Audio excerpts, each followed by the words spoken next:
धर्म और शिक्षा पर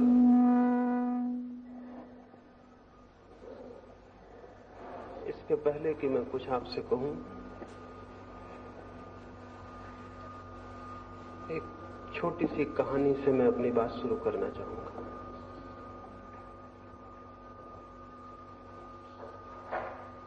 एक सूफी फकीर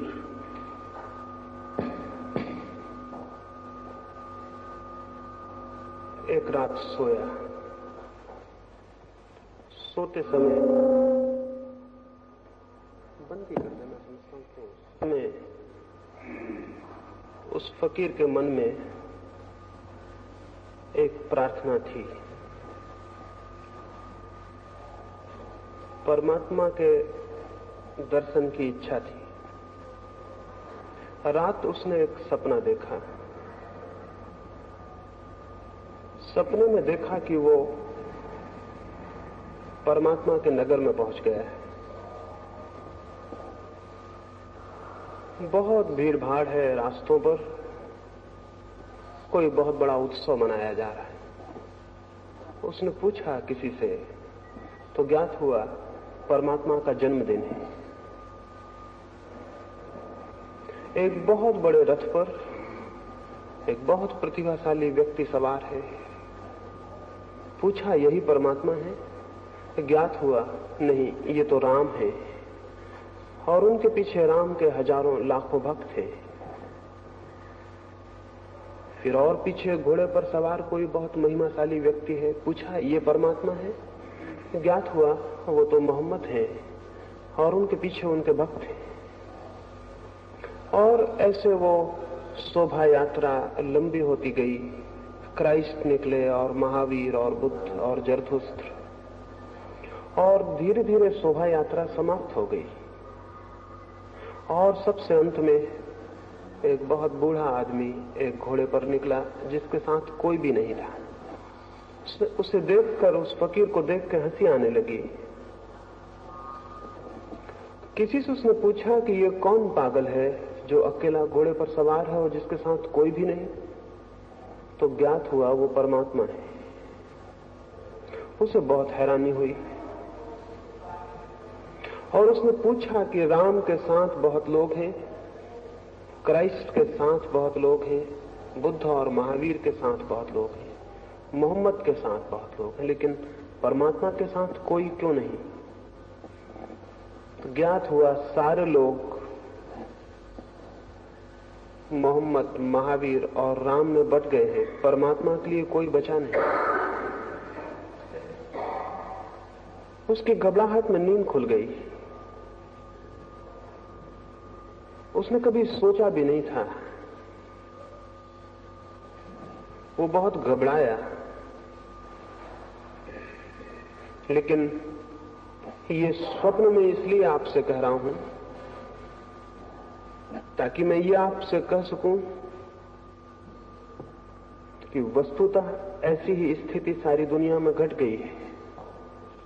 हिंदू हैं, मुसलमान हैं, ईसाई हैं, जैन हैं, लेकिन धार्मिक कोई भी नहीं है। धार्मिक होना बहुत अलग बात है हिंदू होने से, मुसलमान होने से।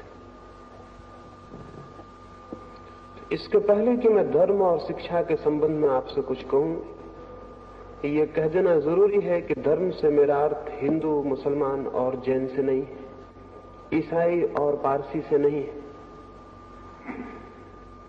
जब तक कोई मनुष्य हिंदू है या मुसलमान है, तब तक धार्मिक होना असंभव है। और जितने लोग धर्म और शिक्षा के लिए विचार करते हैं और जो लोग शिक्षा के साथ धर्म को जोड़ना चाहते हैं, धर्म से उनका अर्थ या तो हिंदू होता है या मुसलमान होता है या ईसाई होता है। ऐसी धार्मिक शिक्षा धर्म तो नहीं लाएगी, मनुष्य को और अधिक अधार्मिक बनाती है। इस तरह की शिक्षा तो कोई 4-5 हजार वर्षों से मनुष्य को दी जाती रही है, लेकिन उसने कोई बेहतर मनुष्य पैदा नहीं किया, उससे कोई अच्छा समाज पैदा नहीं हुआ। विपरीत हिंदू, मुसलमान और ईसाई के नामों पर जितना अधर्म, जितनी हिंसा, जितना रक्तपात हुआ है, उतना किसी और बात से नहीं हुआ। ये जान के बहुत हैरानी होती है नास्तिकों के ऊपर, उनके ऊपर जो धर्म के विश्वासी नहीं है, बड़े पापों का कोई जिम्मा नहीं है। बड़े पाप उन लोगों के नाम पर हैं जो आस्तिक हैं। नास्तिकों ने न तो मंदिर जलाए हैं और न मस्जिदें और न लोगों की हत्याएं की। हत्याएं की हैं उन लोगों ने जो आस्तिक हैं।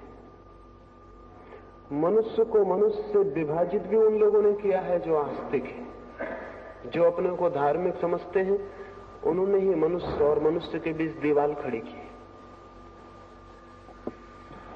तो यदि धार्मिक शिक्षा का यह अर्थ हो कि हम गीता सिखाएं, कुरान सिखाएं या बाइबल सिखाएं, तो ये बड़ी खतरनाक शिक्षा होगी। ये शिक्षा धार्मिक नहीं हो सकती, क्योंकि ये बातें जिन लोगों को सिखाई गई हैं, वे लोग कोई अच्छे मनुष्य सिद्ध नहीं हुए। और इन बातों के नाम पर जो भेद खड़े हुए हैं, उन्होंने मनुष्य के पूरे इतिहास को रक्तपात और हिंसा से भर दिया, क्रोध और घृणा से भर दिया। तो सबसे पहली बात तो मैं ये कहना चाहता हूं कि धर्म की शिक्षा से मेरा प्रयोजन किसी संप्रदाय, उसकी धारणाओं, उसके सिद्धांतों की शिक्षा से नहीं है। एक बात निषेधात्मक रूप से, यदि हम चाहते हैं कि शिक्षा और धर्म संबंधित हो, तो हमें चाहना होगा कि हिंदू, मुसलमान और ईसाई शब्दों से धर्म का संबंध टूट जाए, तो ही शिक्षा और धर्म संबंधित हो सकते। नहीं तो शिक्षा और धर्म कभी संबंधित न हो सकते हैं, न होने चाहिए। अगर एक धार्मिक सभ्यता पैदा करनी हो, तो वो सभ्यता हिंदू नहीं होगी, वो सभ्यता मुसलमान भी नहीं होगी, वो सभ्यता पूरब की भी नहीं होगी, वो सभ्यता पश्चिम की भी नहीं होगी। वो सभ्यता अखंड मनुष्य की होगी, सबकी होगी, समग्र की होगी।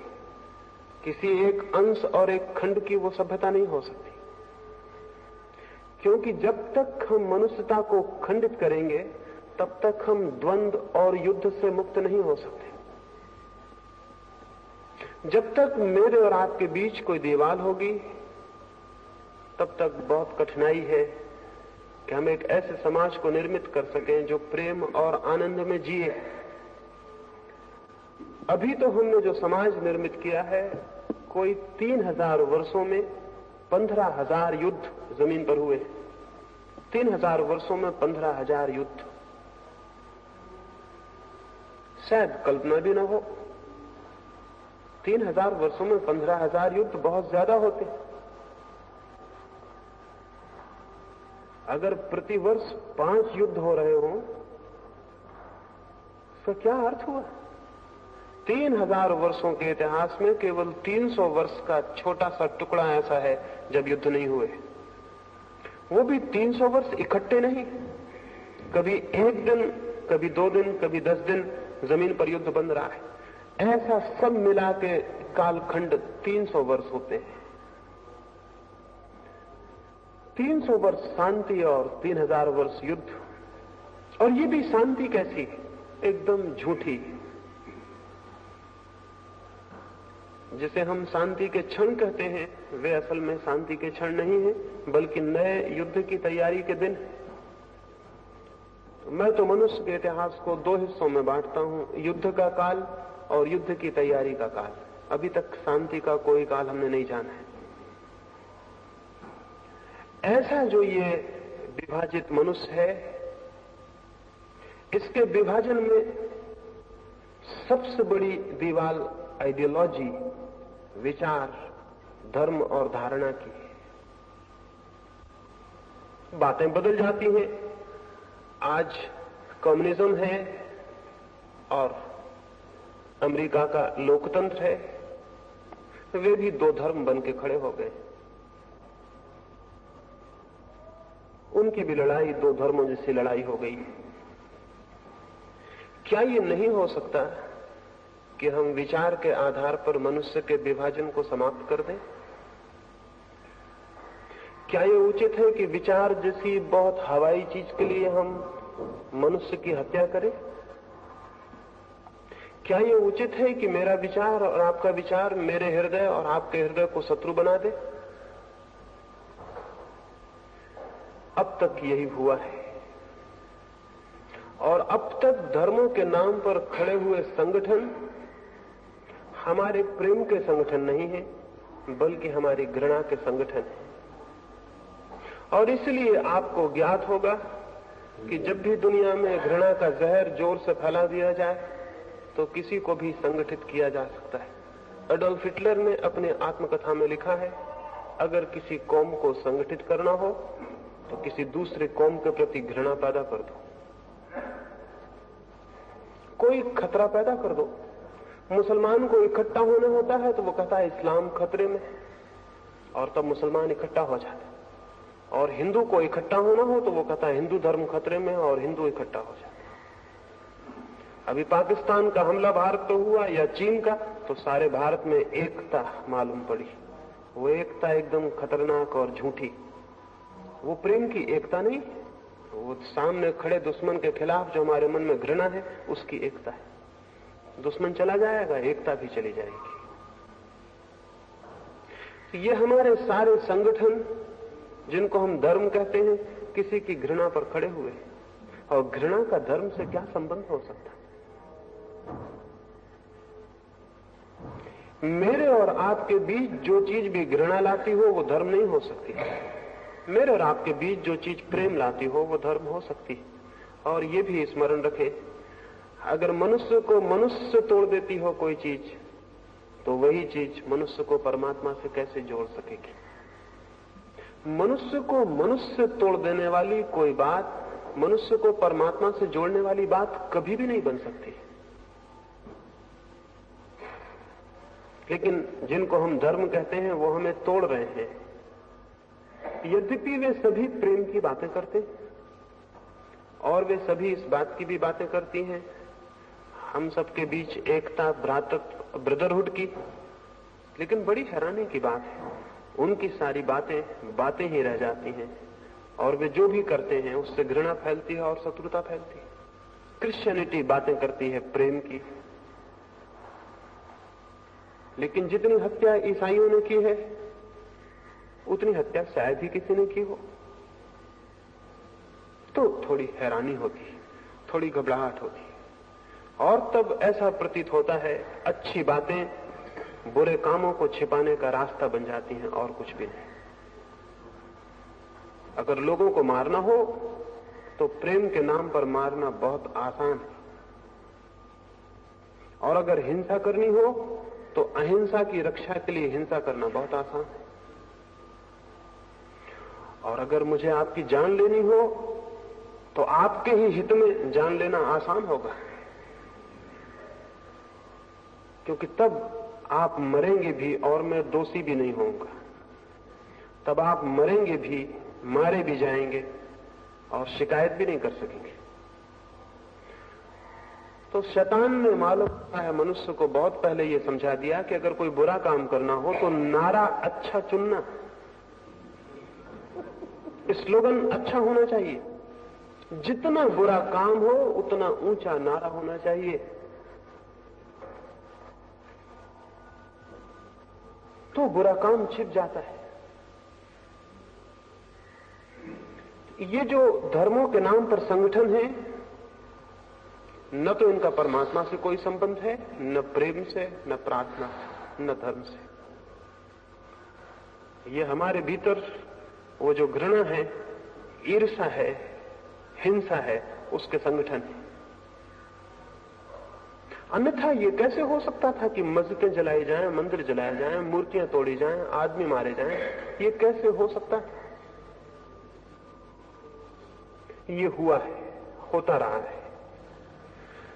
कोई भी धर्म की शिक्षा तभी धार्मिक होगी जब इस सब से उसका संबंध छूट जाए।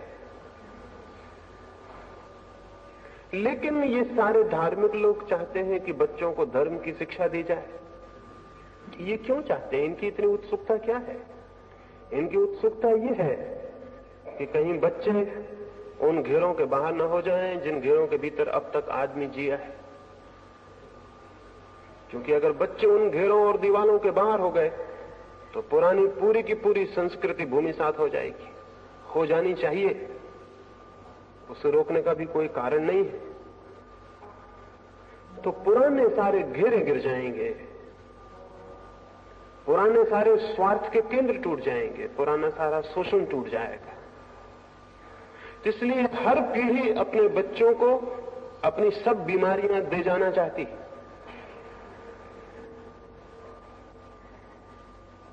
इसमें उसके अहंकार की भी पूर्ति होती है। इसलिए बाप अगर हिंदू है तो बच्चे को हिंदू बना जाना चाहता है। क्यों? मुसलमान बाप बच्चे को मुसलमान बना जाना चाहता है। और इसके पहले कि बच्चे में विचार पैदा हो, क्योंकि विचार पैदा हो जाए तो हिंदू या मुसलमान होना बहुत मुश्किल हो जाएगा। विचारशील कैसे हिंदू हो सकता है, कैसे मुसलमान हो सकता है? इसलिए बच्चा जब बहुत छोटा हो, जब उसमें विवेक और विचार पैदा ना हुआ हो, तभी ये कीटाणु हिंदू और मुसलमान होने के उसके भीतर डाल दिए जाने चाहिए। तो जब वो होश में आए तब उसके खून में मिल जाए ये जहर, और तब इस जहर से मुक्त ना हो सके। इसलिए सभी ये तथाकथित धार्मिक लोग छोटे छोटे बच्चों को धर्म की शिक्षा दिलाने के लिए बहुत उत्सुक हैं। इनकी उत्सुकता कोई शुभ नहीं है,